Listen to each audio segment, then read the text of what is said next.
Hi all. നമ്മള് last ക്ലാസ്സില് ഒരു തിയറം പരിചയപ്പെട്ടായിരുന്നു അല്ലെ?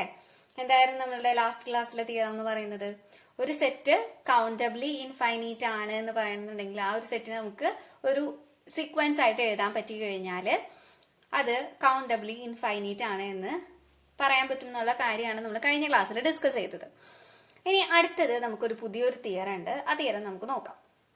Suppose that S and T are sets and T subset of S. If S is countable set, then T is a countable set.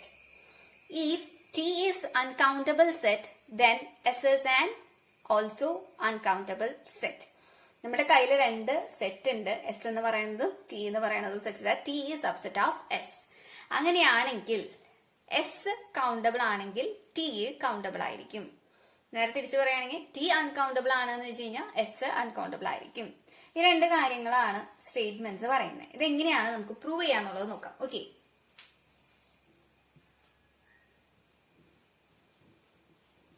നമുക്ക് first part ആദ്യം തന്നെ prove ചെയ്യാം. If S is countable set then T is also a countable set. S countable ആണെങ്കിൽ T countable ആണെന്നാണ് നമുക്ക് prove ചെയ്യേണ്ടത്. Where T is subset of S. അപ്പൊ നമുക്ക് സപ്പോസ് ചെയ്യാം, let S be a countable set. S എന്ന് പറയുന്നത് ഒരു കൗണ്ടബിൾ സെറ്റ് ആണെന്നുള്ളത് അസ്യൂം ചെയ്യാം. ഓക്കെ, കൗണ്ടബിൾ സെറ്റ് ആണെന്ന് വെച്ച് കഴിഞ്ഞാൽ ഇറ്റ് ക്യാൻ ബി ഐദർ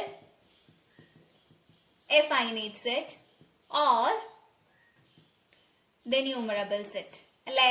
ഒന്നില്ലെങ്കിൽ ഫൈനൈറ്റ് സെറ്റ് ആവാം, അല്ലെങ്കിൽ എന്താവാം, ഒരു ഡെന്യൂമറബിൾ സെറ്റ് ആവാം. ഫൈനൈറ്റ് സെറ്റ് ആണെന്ന് വെച്ച് കഴിഞ്ഞാൽ എങ്ങനെയാണ് അവസ്ഥ എന്നുള്ളത് നോക്കാം. ഓക്കെ, ഇപ്പൊ നമുക്ക് അറിയാം ടി സബ്സെറ്റ് ഓഫ് എസ് ആണ്. എസ് എന്ന് പറയുന്നത് ഫൈനൈറ്റ് ആണ്. നമ്മൾ 2 ദിവസം മുമ്പ് ഒരു തിയറം പഠിച്ചായിരുന്നു. If T subset of S and if S is finite then T will be also finite. Okay, അപ്പൊ നമുക്ക് ഇവിടെ കിട്ടിയല്ലോ, ടി എന്ന് പറയുന്നത് ഫൈനൈറ്റ് ആണ് എന്നുള്ളത് കിട്ടി. T is A finite set. T finite ആണെന്ന് വെച്ച് കഴിഞ്ഞാൽ അത് ഓട്ടോമാറ്റിക്കലി എന്താവും, കൗണ്ടബിൾ ആയിരിക്കും. അപ്പോ ഒരു കൗണ്ടബിൾ സെറ്റ് എന്ന് പറയുന്നത് ഒരു ഫൈനൈറ്റ് സെറ്റ് ആണ് എന്നുണ്ടെങ്കിൽ if here S is finite ആണ്, അപ്പൊ നമുക്ക് ടി എന്ന് പറയുന്നതും ഒരു ഫൈനൈറ്റ് സെറ്റ് ആണ് കിട്ടി. So T is also will be countable. ഇനി അടുത്ത കേസ് നോക്കാം. ഇനി എസ് എന്ന് പറയുന്നത് ഡെന്യൂമറബിൾ ആണ് എന്ന് വെച്ച് കഴിഞ്ഞാൽ എങ്ങനെയാണ് അവസ്ഥ എന്നുള്ളത് നോക്കാം. Okay, let S be a set which is denumerable.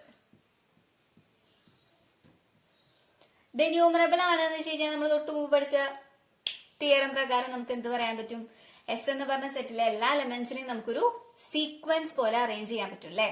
അപ്പൊ നമുക്ക് എസ് എന്ന് പറഞ്ഞിട്ടുള്ള ഈ സെറ്റിനെ x1, x2, x3 എന്ന് പറഞ്ഞിട്ട് നമുക്കൊരു സീക്വൻസ് ആയിട്ട് അറേഞ്ച് ചെയ്യാം.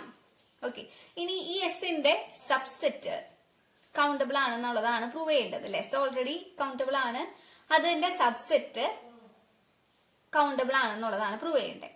അപ്പൊ നമുക്ക് ഇതിനൊരു സബ്സെറ്റ് നമുക്ക് കൺസ്ട്രക്ട് ചെയ്യാം. ഓക്കെ, അപ്പൊ ഇതിൽ എസിലെ എലമെന്റ്സ് ആണ് x1, x2, എക്സെട്ര xn എന്ന് പറയുന്നത്. ഇതിലത്തെ എലമെന്റ്സ് ഒരു സബ്സെറ്റ് ഞാൻ എങ്ങനെയാ ഫോം ചെയ്യണേന്ന് വെച്ച് കഴിഞ്ഞാൽ here I'm going to construct a sequence nk എന്ന് പറഞ്ഞിട്ടുള്ള ഒരു സീക്വൻസ് കൺസ്ട്രക്ട് ചെയ്യാൻ പോവാണ്. Let n1 be the smallest integer. Let n1 be the smallest integer such that xn1 belongs to t. എങ്ങനെയാണ് നമ്മൾ സീക്വൻസ് ഉണ്ടാക്കുന്നത്? n1 with the smallest integer such that xn1 belongs to t. ഇതിൽ കുറെ elements ഉണ്ടല്ലോ, x1, x2, etcetera xn, അങ്ങനെ കുറെ elements ഉണ്ട്. ഞാൻ ഇവിടുന്ന് തൊട്ട് നടന്നു വരികയാണ്. xn നോക്കി, x2 നോക്കി, x3 നോക്കി, അങ്ങനെ അങ്ങനെ അങ്ങനെ നടന്നു വന്നു. അതില് ഏറ്റവും ചെറുത് n1 be the smallest integer such that xn1 belongs to t.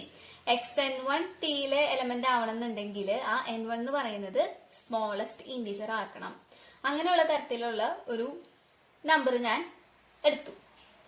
ഇനി അടുത്തത് പറയുന്നത് let n2 be the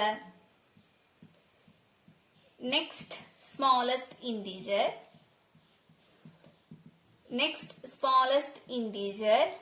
greater than n1 such that xn2 belongs to t.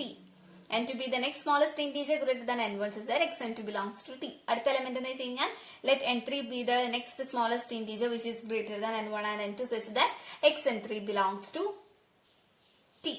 അങ്ങനെ നമ്മള് n2 n3 n4 എന്ന് പറഞ്ഞിട്ട് നമ്മള് എലമെന്റ്സ് കണ്ടുപിടിച്ചു.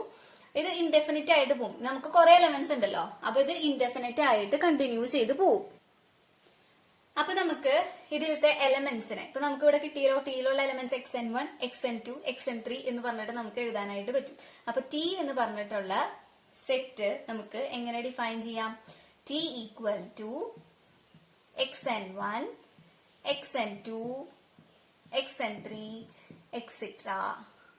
ഓക്കെ, അത് നമുക്ക് ഒരു n1 കറസ്പോണ്ടിങ് ആയിട്ട് xn1, n2 കറസ്പോണ്ടിങ് ആയിട്ട് xn2, n3 കറസ്പോണ്ടിങ് ആയിട്ട് xn3 എന്ന് പറഞ്ഞ് നമുക്കൊരു 1-to-1 കറസ്പോണ്ടൻസ് നമുക്ക് ഇവിടെ തന്നെ ഡിഫൈൻ ചെയ്തൂടെ.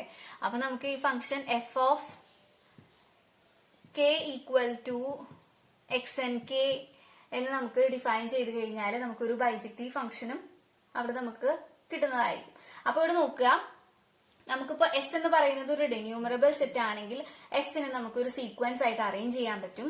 ഇനി ആ സീക്വൻസിൽ നിന്ന് നമ്മൾ ഒരു സബ്സെറ്റ് ക്രിയേറ്റ് ചെയ്യാൻ പോവാണ്. എങ്ങനെയാ ക്രിയേറ്റ് ചെയ്യണേന്ന് വെച്ച് കഴിഞ്ഞാൽ ടി ആണ് എന്റെ സബ്സെറ്റ് കേട്ടാ. അതിലത്തെ xn1 xn2 എന്ന് പറഞ്ഞതാണ് നമ്മളുടെ എലമെന്റ്സ്. അതിന്റെ എലമെന്റ്സ് എങ്ങനെ കിട്ടണേന്ന് വെച്ച് കഴിഞ്ഞാല് let n1 be the smallest integer such that xn1 belongs to t and n2 be the next smallest integer greater than n2 such that xn2 belongs to t. അങ്ങനെ നമ്മൾ continuous ആയിട്ട് continue ചെയ്ത് പോയി കഴിഞ്ഞാൽ നമുക്ക് ഇതുപോലെ ഒരു സീക്വൻസ് നമുക്ക് കിട്ടും.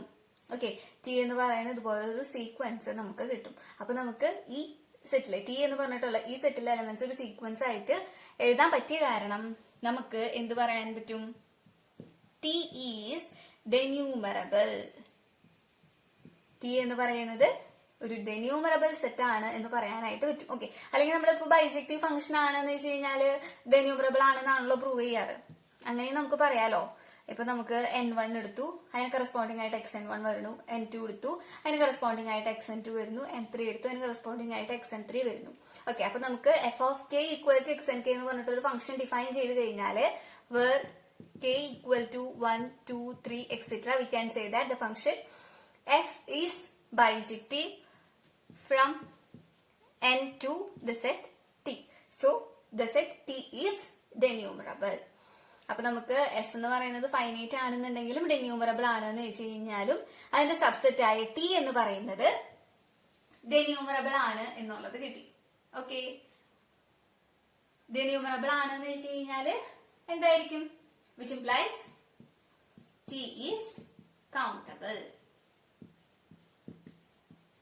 അപ്പൊ നമ്മൾ എന്താ ഇവിടെ പ്രൂവ് ചെയ്തത്? എസ് ടിയും രണ്ട് സെറ്റ് ആണെങ്കിൽ and where T is subset of X we have if S is a countable set then its subset T will be also countable. അതായിരുന്നു നമ്മുടെ ഫസ്റ്റ് പാർട്ട്. ഇനി സെക്കൻഡ് പാർട്ട് എന്താ? if T is uncountable then S is also uncountable. T uncountable ആണെങ്കിൽ S uncountable ആയിരിക്കും എന്നാണ് prove ചെയ്യേണ്ടത്. ഈ first സ്റ്റേറ്റ്മെന്റിന്റെ കോൺട്രാ പോസിറ്റീവ് അല്ലെ സെക്കൻഡ് എന്നുള്ളത് ചെക്ക് ചെയ്ത് നോക്കി. if T is uncountable then S is also uncountable. ഇപ്പൊ കോൺട്രാ പോസിറ്റീവ് സ്റ്റേറ്റ്മെന്റ് ആയ കാരണം നമുക്കത് പ്രൂവ് ചെയ്യേണ്ട ആവശ്യമില്ല. ഈ ഒരു ഫസ്റ്റ് പാർട്ട് മാത്രം പ്രൂവ് ചെയ്താൽ മതി. ഓക്കെ, അപ്പോ സ്റ്റേറ്റ്മെന്റ് എങ്ങനെ this is A statement which is contra positive of 1 hence proved. ഇപ്പൊ ഓർത്ത് വെക്കുക, S T subset of S ആണ്. എസ് കൗണ്ടബിൾ ആണ് എന്നുണ്ടെങ്കിൽ then its subset T will be also countable.